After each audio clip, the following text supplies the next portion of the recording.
How much difference does the pan make to a good steak? I confess, I don't really know the answer. I've looked at loads of different videos and read articles online, and basically everyone swears by their own thing. I'm Gary from Big Spud, and I put loads of things to the test in the kitchen to see which one works out best for us. I'm just a normal cook like you. I don't have any horse in this race. Alongside testing these 3 different pans, I'm going to be using techniques from one of Marco Pierre White's ex-head chefs. Putting these 3 pans to test, I've got a cast iron. People absolutely swear by the cast iron. Deep, heavy, it means business. Hit someone with that, they're going to know about it. And then stainless steel, the sort of one a lot of people talk about in this competition, as well as a great daily driver. Takes a little while to get used to, but great results. And a newer pretender, a carbon steel pan. This carbon steel is kind of a hybrid. You're getting that heavy cast irons type finish, but you've got those properties of stainless steel. But before I crack on with this carbon steel pan, I need to give it a little season. So I've oiled it up and baked it on to give it that cast iron finish. There are loads of ways to do this, and you can read lots about it. In a recent video where I upgraded a very, very basic steak using Marco Pierre White's techniques, a whole bunch of you picked out that my battered old M&S non-stick pan was, shall we say, past its best. Well, I listened and I went out and bought a couple of brand new pans just for this test. My cast iron is about 15 years old, present for some ex-colleagues, thanks guys, and has cooked hundreds and hundreds of things. These other 2 are from Made In. I should add, nothing in this video is sponsored. The Le Creuset was technically a gift, but not from Le Creuset, but from some friends.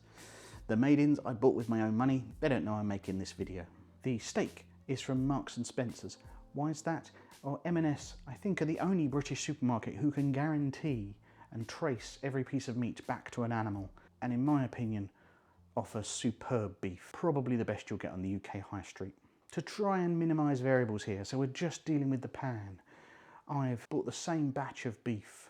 I'm trying to cook with as much similar heat as possible. I've only got 2 induction hobs and a portable gas one, so I'm going to be measuring the temperature to check that they all balance out the same. I've got a temperature gun and temperature probes at the ready, so I can check everything. I'm going to take every steak up to 55 degrees C internal, whatever that is in Fahrenheit, and then pull it and rest it for the same amount of time, so we can look at all 3 and see what the 3 types have done for us.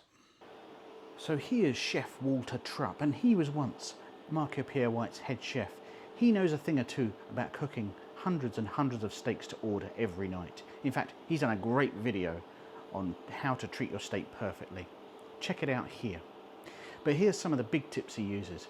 Always use a thicker cut piece of steak. It's easier to work with, easier to gauge. I'm salting it quite heavily and leaving it for about 4 or 5 hours before cooking, uncovered in the fridge, so it can naturally start to draw out the moisture of the beef. Preheated all my pans for a few minutes, so they are coming up to a hot temperature. So I've got this cheap temperature gun which I'm using to test the temperatures of the pans. After a few minutes preheating, I go over each of them, checking the outside and checking the bullseye in the centre of the pan. Obviously I'm using gas and induction, so there are variances here, but I did test it multiple times and I moved the pans around different heats on different occasions. The cast iron and the stainless steel retained temperature the same amount, give or take, from the outside to the middle. Meanwhile, the carbon steel had much less variance from the centre to the outside. What will this do to the crust of the steak? So no fats in the pan. I've just oiled each steak and I'm going to put each one in the pan. Is it a perfect test? No, it can't be. But I've tried to keep as many variables the same as possible. So I'm just waiting for 1 minute to develop a crust on one side, then I'm going to turn it. And then keep turning it until it's the right temperature, which I'll test using a probe. Okay, that's been a minute. Let's flip. The carbon steel still has a little bit of sticking, so I'm just going to leave that another minute till it's ready.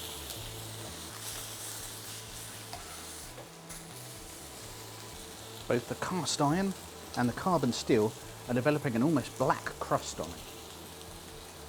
Stainless steel, colour-wise, is a little way behind.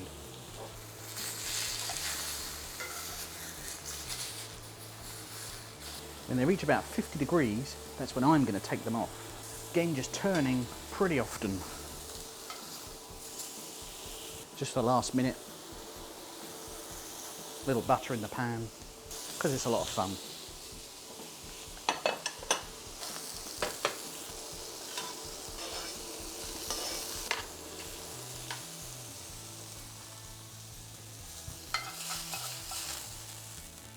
I'm just leaving those to rest uncovered. I'm not going to do much with the pans. I am going to add just a little bit of water just to get up some of that fond. I'm going to add that to a quick meat sauce that I'm going to make. If you're enjoying this video, I'd really appreciate it if you could hit the like button. It makes an enormous difference to tell YouTube to push this to other people. And if while you're there you could press the subscribe button, that'd be great. It's free and just gives YouTube yet another indication that you want to see more tests like this. So there's the 3 steaks from left to right. The cast iron, the stainless steel, and the carbon steel. Let's have a little slice into all 3 of them and see how they look. And you can see the banding, the difference between the grey and the pink, the difference the product has made by putting each one in a different pan. How the grey, the heat has penetrated through. Was I flipping completely evenly? Well, I did my best. I'm serving it here with some baked mash and some roasted vegetables and just a little splash of that reduced pan sauce, just butter and water. Just keeping it simple, trying not to muddy the flavours and disguise it too much. Well, I guess it's time to taste them all. First up, the cast iron, and the stainless steel, and the carbon steel. So as I quite literally digest those steaks and think about what the differences might be, one thing that's worth calling out is, of course, the cast iron pan that I have, the Le Creuset, is very, very old. I think about nearly 15 years old. So it's had many, many years of cooking, oiling. It's built up a proper seasoning. Those other 2 pans, brand new out of box, apart from the bit of seasoning I gave them. And the stainless steel ones and the carbon steel ones were quicker to burn, or let's say caramelise, on the outside of the steak. Not unpleasant at all, but definitely forming a bark. Very tasty. But you could see from the banding that the heat had penetrated in a more gentle way on the cast iron. It had formed that very slight ring around the outside, which I thought made it more tender, more juicy, and therefore I could taste more of the actual beef. So in my very limited challenge, the cast iron is the winner. I'm willing to admit that it's my first time cooking with those 2 pans, and maybe they need a bit more bedding in, and this is something I could come back to in the future. But what about you? What's your pan of choice, especially when it comes to cooking a steak? Or do you prefer to go outdoors? I'd love to know. Let me know in the comments. With thanks to channel members that are rolling on screen right now, I hope you enjoyed that one, and I think you'll enjoy this other comparison that I did over here, and I will catch you next time.